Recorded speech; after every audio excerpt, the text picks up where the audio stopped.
আল্লাহ পাক রব্বুল আলামিন সূরাতুল জুমআর 9 নং আয়াতের মধ্যে রব্বুল আলামিন বলতেছেন, ইয়া আইয়ুহাল্লাযীনা আমানু ইযা নুদিয়া লিস-সালাতি মিন ইয়াউমিল জুমআ, হে ঈমানদারগণ, যখন জুমার নামাজের জন্য আজান হয়ে যায় তখন তোমরা দ্রুত আল্লাহর জিকিরে মসজিদের জন্য বাহির হয়ে যাও। সুবহানাল্লাহ বলেন।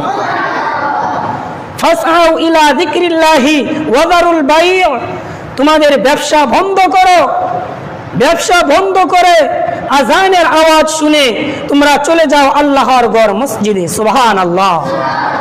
যালিকুম খায়রুল লাকুম ইন কুনতুম তা'লামুন, এটা তোমাদের জন্য কল্যাণ, এতেই রয়েছে তোমাদের জন্য উত্তম, তোমাদের মধ্যে যারা বুঝে।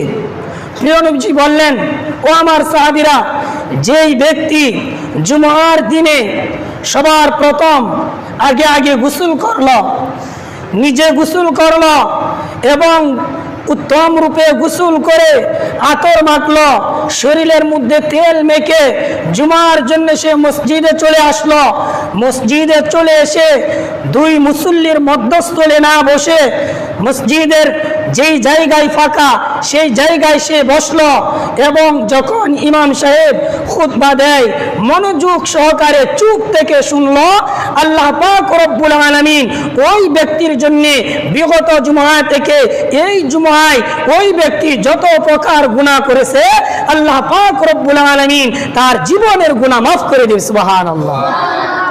নবী সাল্লাল্লাহু আলাইহি ওয়াসাল্লাম বলেছেন, ও আমার সাহাবীরা, এই জুমার দিনের গুরুত্ব আল্লাহ রাব্বুল আলামিন বাড়িয়েছেন 5টা কারণে। সুবহানাল্লাহ বলেন।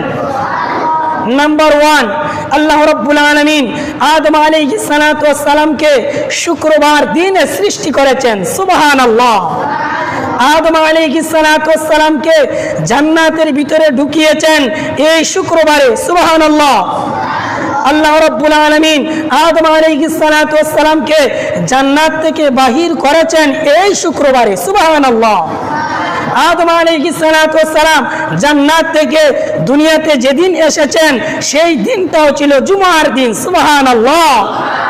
শুধু তাই নয়, আদম আলাইহিস সালাতু ওয়াস সালাম 350 বছর কেঁদেছেন যেই দিনে উনি আল্লাহ রাব্বুল আলামিনের কাছে তওবা করেছিলেন, তওবা কবুল করেছিলেন, সেই দিনটাও ছিল জুমার দিন, শুক্রবার। চিৎকার দিয়ে বলেন সুবহানাল্লাহ।